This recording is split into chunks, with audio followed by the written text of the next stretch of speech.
Hello students, आज हम start कर रहे हैं केमिकल बॉन्डिंग। जो अपना 4th चैप्टर है उसका टॉपिक वैलेंस बॉन्ड थ्योरी और इसकी दो एप्लीकेशंस, जिसमें पहली एप्लीकेशन तो होगी ओवरलैपिंग ऑफ एटॉमिक ऑर्बिटल्स और दूसरी होगी बेटा hybridisation.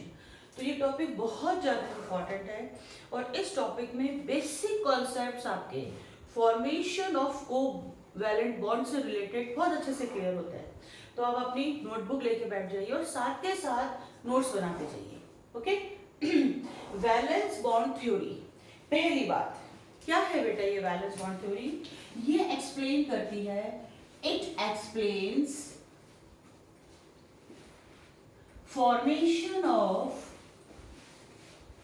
formation of covalent bond.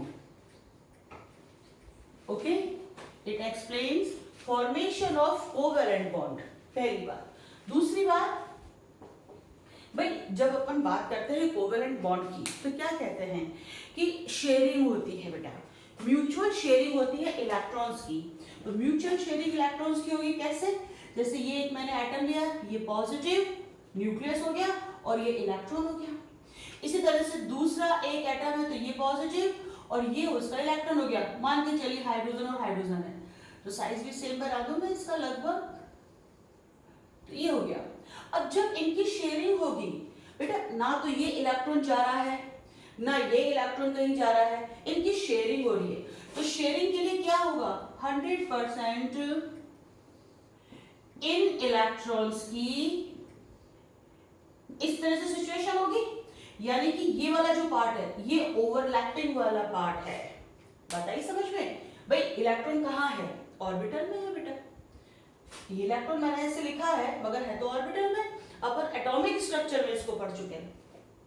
तो जब इन ऑर्बिटल्स की ओवरलैपिंग होती है तभी तो बच्चों शेयरिंग पॉसिबल होगी। तो जब आपके कोवेलेंट बॉन्ड बनता है तो एटम्स के जो ऑर्बिटल्स होते हैं उनकी ओवरलैपिंग होती है और तब जाकर के बॉन्ड बनता है, तब जाके इलेक्ट्रॉन्स की शेयरिंग होती है। तो इसमें अपन नेक्स्ट पॉइंट लिखते हैं, molecules are formed by sharing। कौन सी बेटा, mutual sharing of electrons between two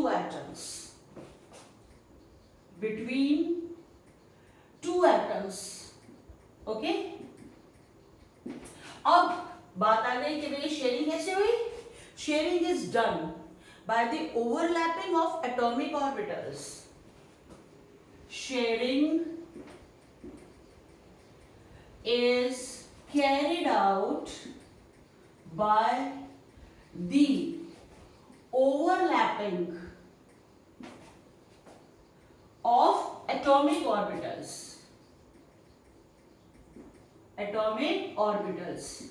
जब एटॉमिक ऑर्बिटल्स की आपके ओवरलैपिंग होती है तो ये शेयरिंग होती है। आप समझे भाई कि ओवरलैपिंग होगी तो असल में कुछ अट्रैक्शन फोर्सेस होंगे, कुछ रिपल्सिव फोर्सेस होंगे, तो वो अपना रोल किस तरह से प्ले करेंगे। तो फर्स्ट कंडीशन तो जैसे मैंने शेयरिंग के लिए आपके ये एक एटम है साहब, कोई भी एटम है, मैं इसको स्पेसिफाई नहीं कर रही हूँ कि हाइड्रोजन है या कुछ भी है, और दूसरा ये एटम है बेटा। तो अभी इनके बीच में डिस्टेंस है, फाइन। तो जब इनके बीच में ये डिस्टेंस है तो उस समय अपने कुछ फोर्सेस अप्लाई होंगे। कौन से फोर्स, ये जैसे मैं ए मान लूं न्यूक्लियस, ये बी मान लूं, ये इलेक्ट्रॉन ए मान लूं, ये इलेक्ट्रॉन बी मान लूं, यानी कि ये ए एटम है और ये बी एटम है। तो कुछ अट्रैक्टिव फोर्सेस इसके बीच में होंगे, तभी तो ये दो एटम्स क्लोज होंगे, तब अट्रैक्टिव फोर्सेस होंगे। अब वो अट्रैक्टिव फोर्सेस कौन से होंगे, एन मतलब न्यूक्लियस, Na और Eb के बीच में अट्रैक्टिव फोर्स होंगे बेटा। दूसरा Nb और Ea के बीच में ये अट्रैक्टिव फोर्स होंगे। कैसे, देखो, एक तो ये न्यूक्लियस और इस इलेक्ट्रॉन के बीच में अट्रैक्टिव फोर्स डेवलप होगा। दूसरा, ये न्यूक्लियस और इस इलेक्ट्रॉन के बीच में आपके एक अट्रैक्टिव फोर्स डेवलप होगा, यानी कि दो तरह के यहाँ पे अट्रैक्टिव फोर्स डेवलप होंगे। तब ये क्या करेंगे, दोनों एटम्स एक दूसरे को अप्रोच करेंगे। फाइन। अब नेक्स्ट पॉइंट लिखते हैं, ड्यूरिंग overlapping attractive force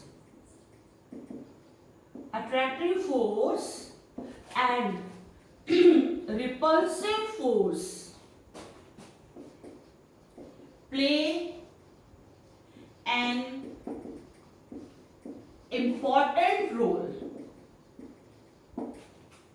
जब ओवरलैपिंग होती है, लिख लो, ओवरलैपिंग ऑफ एटॉमिक ऑर्बिटल्स, और ज्यादा क्लियर हो जाएगा। During overlapping of atomic orbitals attractive forces and repulsive forces play an important role। अब attractive force किसके बीच में होंगे, न्यूक्लियस एंड इलेक्ट्रॉन के बीच में होंगे बेटा, जैसे मैंने ये आपको बताया।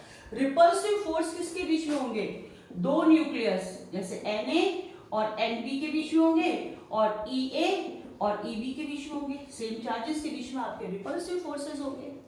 फाइन। अब अट्रैक्टिव फोर्स क्या करेंगे और रिपल्सिव फोर्सेस क्या करेंगे, ये मैं आपको बताती हूं।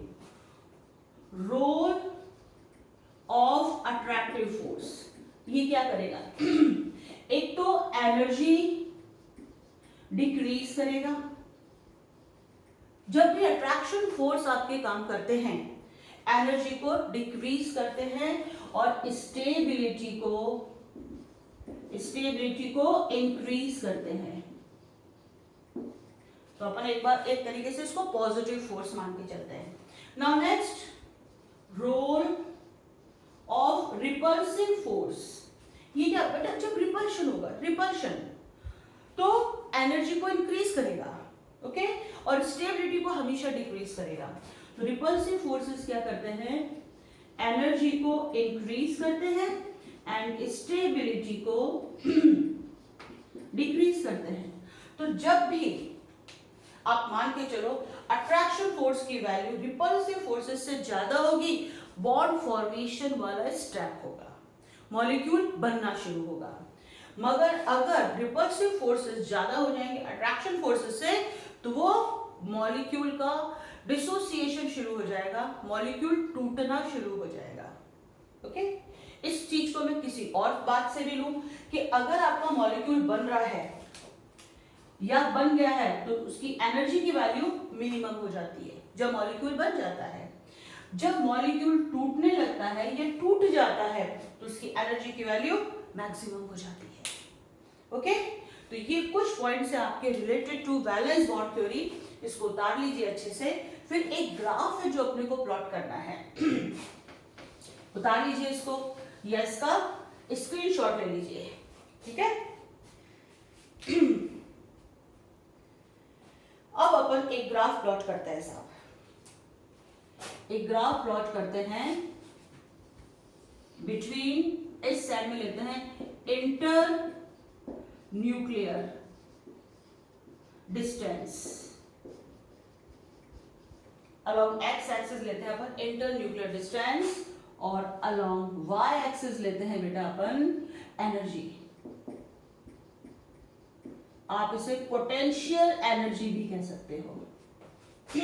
ओके, ये एक मैंने सेंटर में या ये एक मैंने पॉइंट लिया, ये एक एनर्जी की वैल्यू है जिसको अपन मीडियम मान के चलते हैं।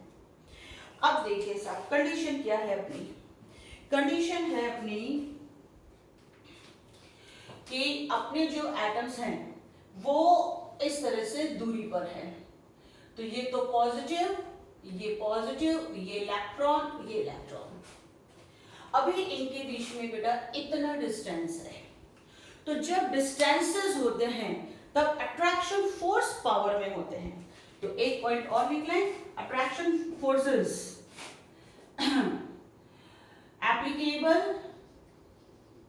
एप्लीकेबल एट डिस्टेंसेस, ठीक है। जब डिस्टेंस होता है एटम्स में, तब आपके जो अट्रैक्शन फोर्स होते हैं वो अप्लाई होते हैं। रिपल्सिव फोर्सेस डिस्टेंसेस पे अप्लाई नहीं होते हैं। तो इस कंडीशन में इसके ऊपर कौन कौन से अट्रैक्शन फोर्स लग रहे हैं? देखिए, एक तो इसके बीच में आपके अट्रैक्शन फोर्स लग रहा है, और एक इसके बीच में आपके अट्रैक्शन फोर्स लग रहा है।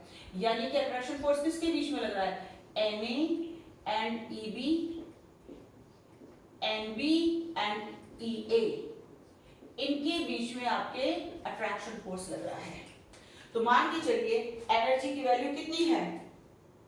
इस कंडीशन में अपन एनर्जी की वैल्यू लेते हैं इतनी, ये कंडीशन है, तो ये वैल्यू है सब एनर्जी की। अब धीरे धीरे ये क्या करेंगे, एक दूसरे को अप्रोच करेंगे, क्योंकि यहाँ पर इस कंडीशन में attraction force is greater than repulsive forces. तो एनर्जी की वैल्यू क्या होगी? डिक्रीज होगी। तो ये आपके जो अप्रोच है ये एक दूसरे के पास आएंगे और एनर्जी की वैल्यू कम होगी, कम होगी, कम होगी। तो इस वाली कंडीशन पे तो ये मान लो। अब उसके बाद में जैसे ये वाली कंडीशन लूं, तो ये जो आपके दो एटम्स हैं इतने पास आ गए, तो ये पॉजिटिव, ये पॉजिटिव, ये इलेक्ट्रॉन, ये इलेक्ट्रॉन। ओके, अब इस कंडीशन में भी, इस वाली कंडीशन में भी attraction force is greater than repulsive force. अब ये एनर्जी और कम हुई और मान लो यहां आ गई। अब इस कंडीशन में, इस स्टेज पर जब ये एनर्जी की वैल्यू है, कंडीशन आ गई कि जस्ट आपके ये इस तरह से ये इलेक्ट्रॉन्स इससे ज्यादा अब पास नहीं आ सकते। क्यों? क्योंकि ये इसका ऑर्बिट पहले वाले का, ये इसका ऑर्बिट। इस केस में आपके attraction force is equals to repulsive force हो जाएगा। अब अगर इनको आप और पास में करोगे तो डिस्टेंस इतना कम हो जाएगा कि रिपल्सिव फोर्सेस आपके पिक्चर में आ जाएंगे। तो जो ये आपके रिपल्सिव फोर्सेस होते हैं ये एप्लीकेबल होते हैं, applicable at short distances. Okay, तो अब अगर आप इनको और ज्यादा पास लाओ, जैसे मैंने कंडीशन ये वाली बना दी, ये इस तरह से, तो अब यहां पर रिपल्सिव फोर्सेस काम करेंगे। अब रिपल्सिव फोर्सेस किसके बीच में? एक तो इस न्यूक्लियस और इस न्यूक्लियस के बीच में, ये देखो, ये इधर जाएगा और ये इधर जाएगा, दोनों एरो ऑपोजिट बताए, यानी कि रिपल्सिव फोर्सेस है।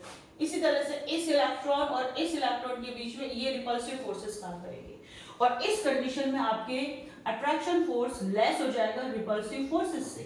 तो जैसे ही ये कंडीशन हो जाएगी, इसकी जो एनर्जी है तुरंत आपके बढ़ जाएगी। यानी कि ये जो कंडीशन है, यहां पर जो भी एनर्जी होगी ये आपके एनर्जी बॉन्ड उस मॉलिक्यूल की होगी, क्योंकि ये दोनों एटम्स ने मिलकर के एक बॉन्ड बनाया और मॉलिक्यूल में कन्वर्ट हुए इस एनर्जी की वैल्यू पर। ओके, अब इससे अपन एक बात और समझते हैं कि यहां देखो एनर्जी की वैल्यू ज्यादा थी।